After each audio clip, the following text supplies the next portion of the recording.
Well, howdy, howdy, howdy. Finally senior citizen here. Greetings, boys, girls, and all of our non-binary friends, and welcome to this, a brand new day wherein, good God, wherein, and what has happened to my brain. It is 1 o'clock. I took a shower this morning, but that was earlier. It's taken me forever just to get to this point. For a while I was getting to this point where I'd be all done with my shower at 9 o'clock. Well, things happen, insomnia. Still, hopefully your day is awesome. I do have some stuff written down, so I'm going to talk about these things because that's why I wrote them down. One of them is, it's kind of a TMI, but not really. I have to wear support stockings because I burned out the lymph system in my lower legs like 30 years ago now. 25 years ago? 25 years ago. So really, they should have healed, and they partially did. But I kept getting cellulitis so bad that my feet and legs my feet looked like meat pumpkins, and my legs were awful. Finally, I was prescribed support stockings, and I just started wearing them and wearing tighter socks, and I still have swelling issues. They had gotten almost fully better. Then about 5 years ago, something happened and my legs got all cellulitis sore again with some swelling and redness, and now I've been dealing with swelling again.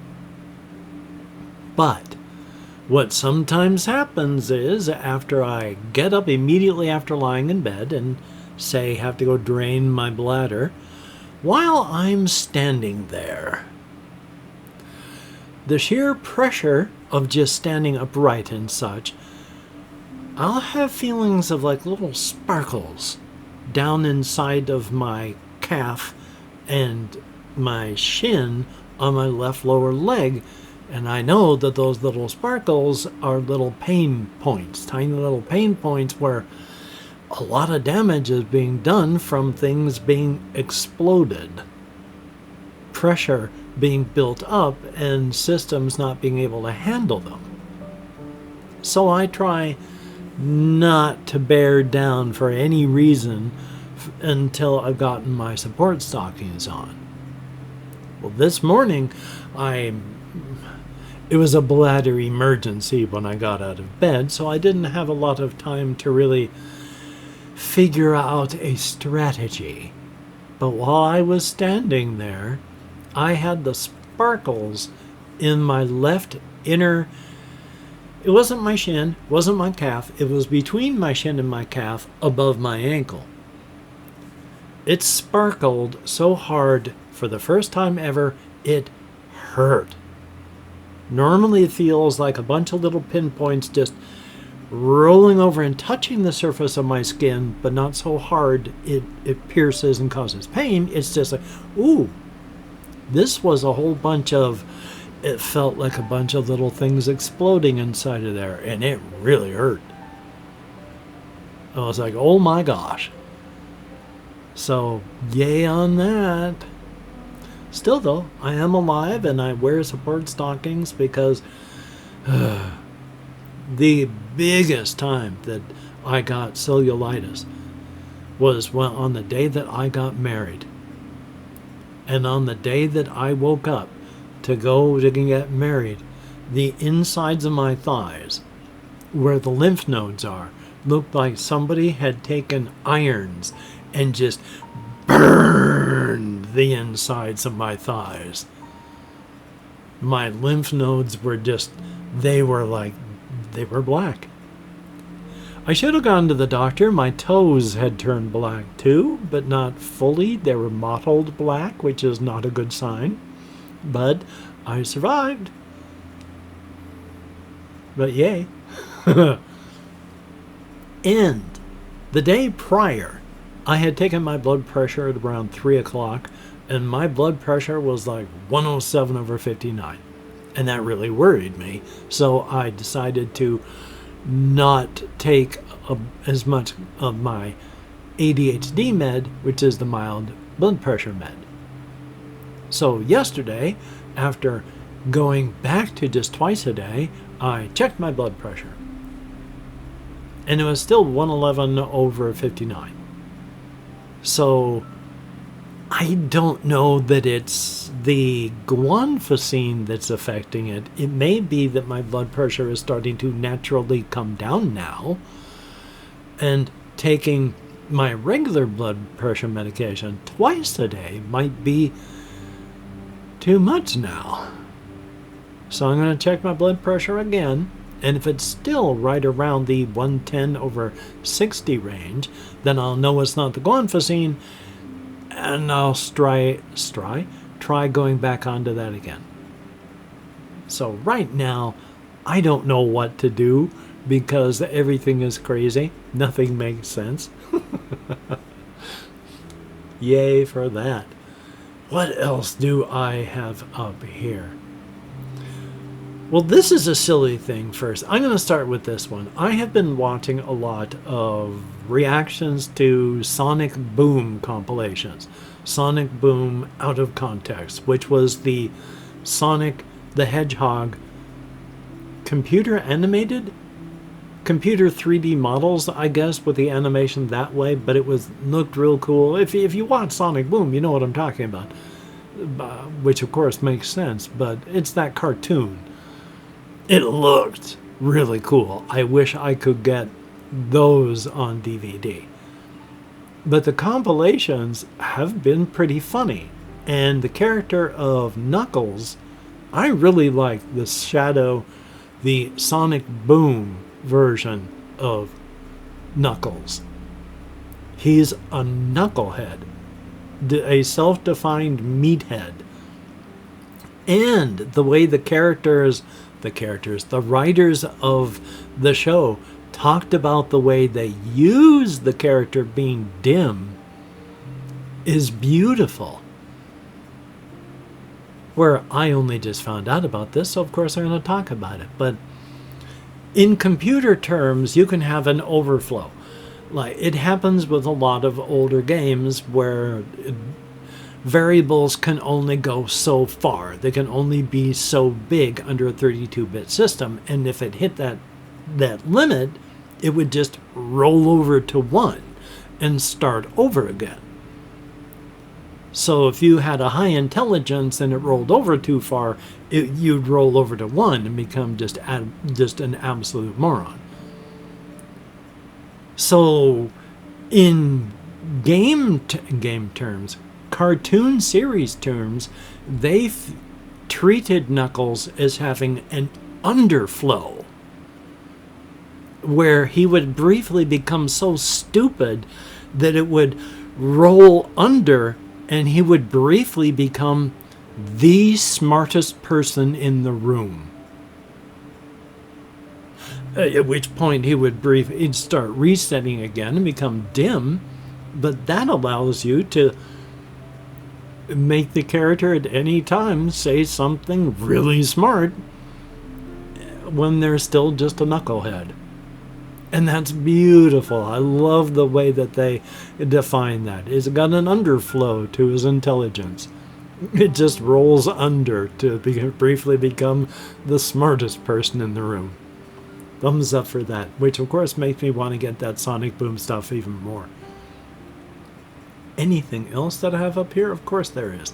I was watching Internet Today with Elliot and Ricky, and one of the things they were talking about today is how Musk has opened up a Tesla charging station / restaurant in LA that is horrible. The stuff that has been talked about, just the restaurant itself, bad. But the idea behind it, it was supposed to be designed to be retrofuturistic. Now, retrofuturism can come in as many different flavors as there are people that imagine it. Because it's, after all, in the present day, it is a present day person thinking of what a person in the 1950s would think the present day looks like.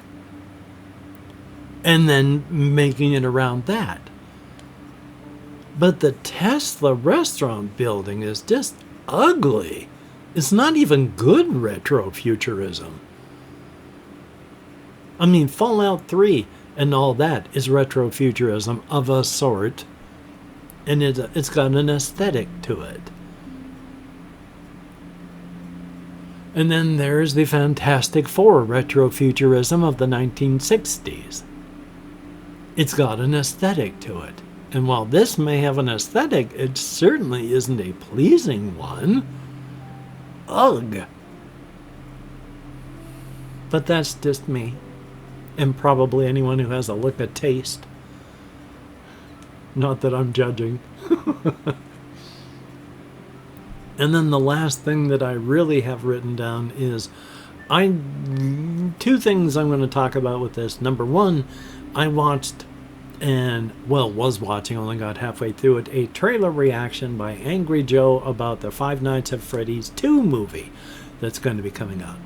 I need to use this hand less, this arm more, otherwise I'm going to stress this side out too much.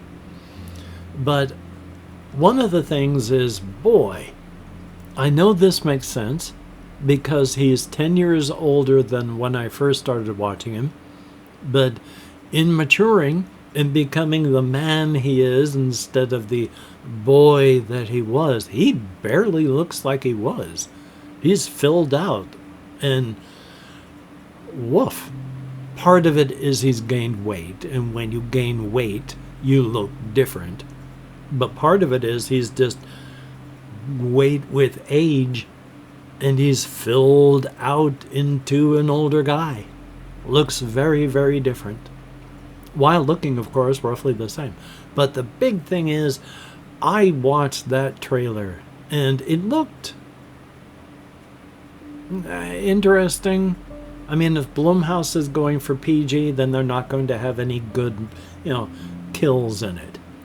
And the only reason we watch these things is to watch human beings being violently murdered. And so I want to see, people being violently murdered. I watched Willy's Wonderland, and I actually enjoyed that, as stupid as it was. But part of my enjoyment of it was because it was so frickin' stupid. That did not lower my enjoyment of it. In fact, that helped make it an okay movie. So, here's a hoping. But it was my realization, because I've talked about this through the years, that Blumhouse and, Asylum, I think, is the other, bloody movie makers. They make close to the kind of movie that I would like to see. And that is ones where, the title of the movie that I'd like to see is something along the lines of a handful of half-naked people violently and painfully murdered.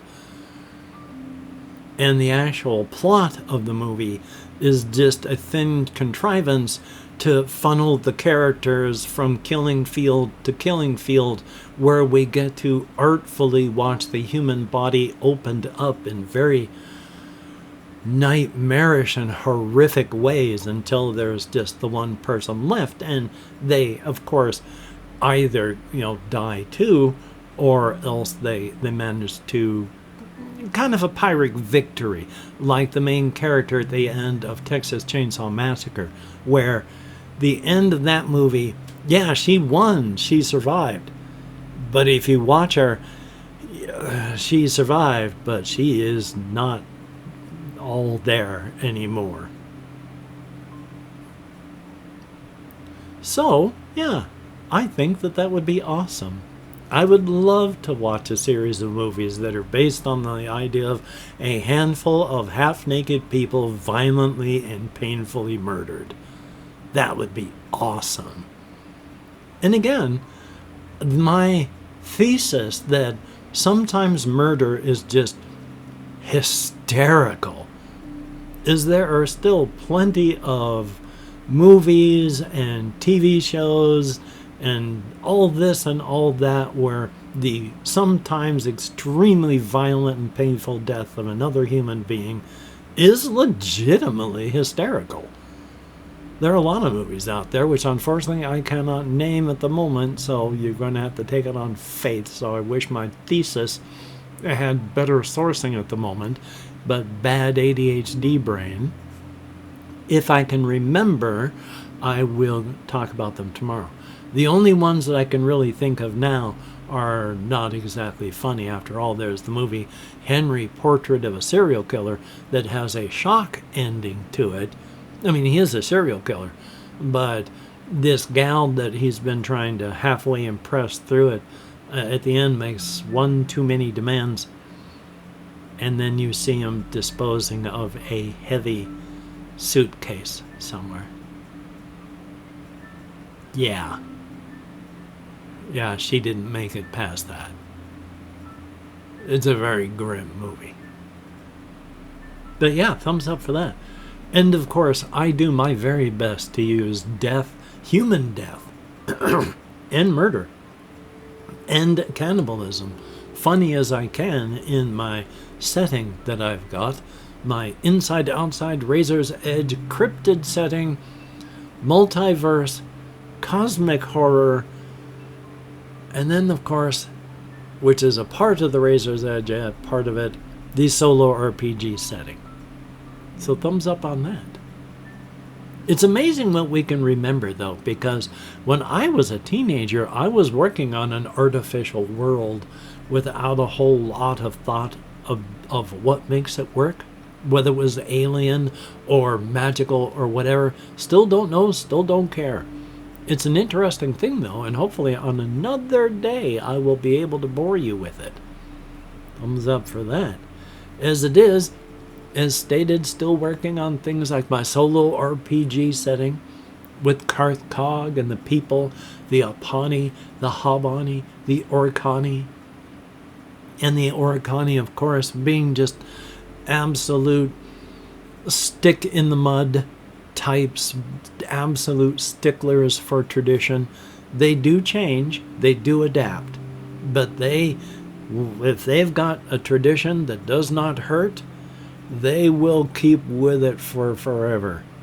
Absolute sticklers for it. But part of their being sticklers like that kept all three of the species alive, so they are glad to be looked on as absolute sticks in the mud because it's helping to keep everyone alive.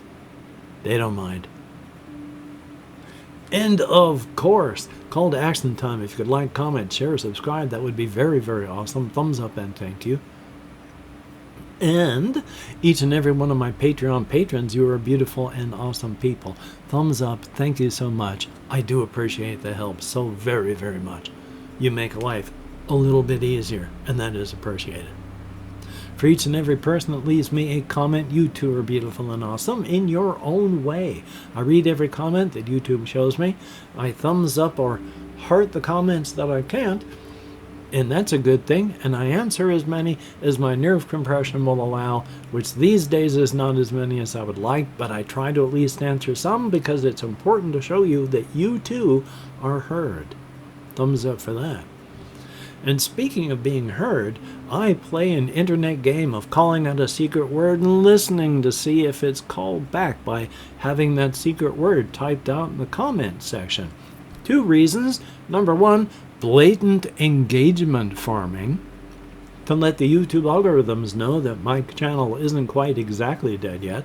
And number 2, it is nice to be heard. Thumbs up and thank you much.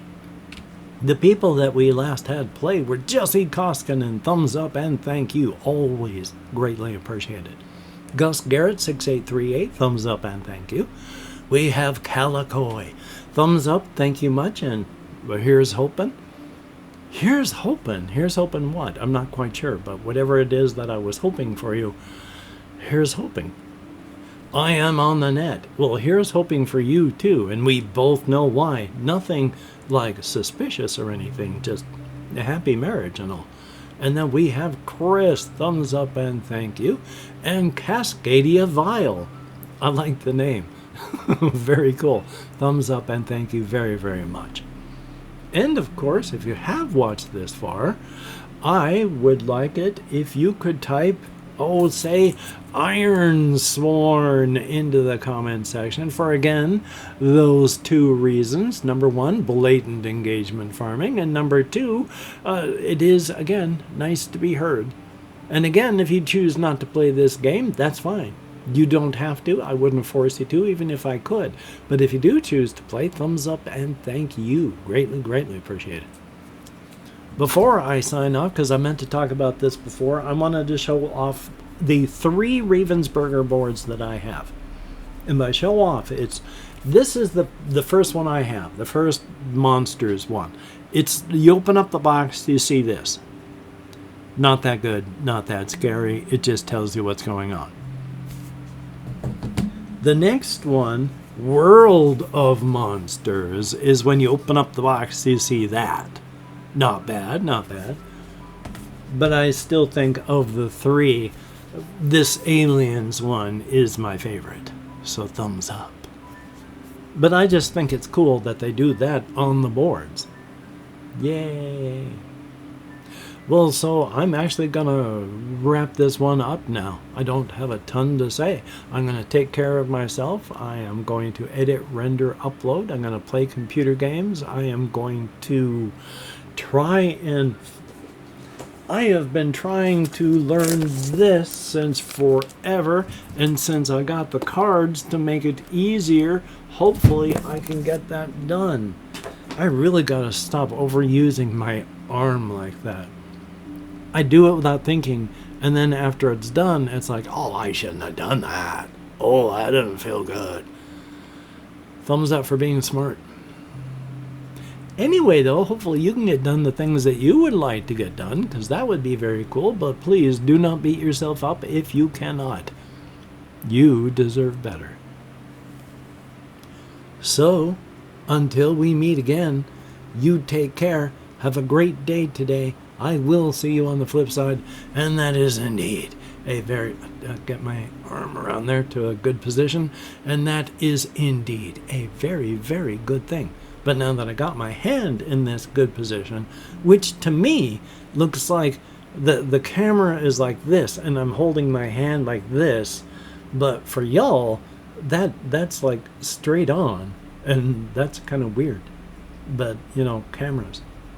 Anyway, though, I need to let go of that so I can click here, so I can reach over and click here.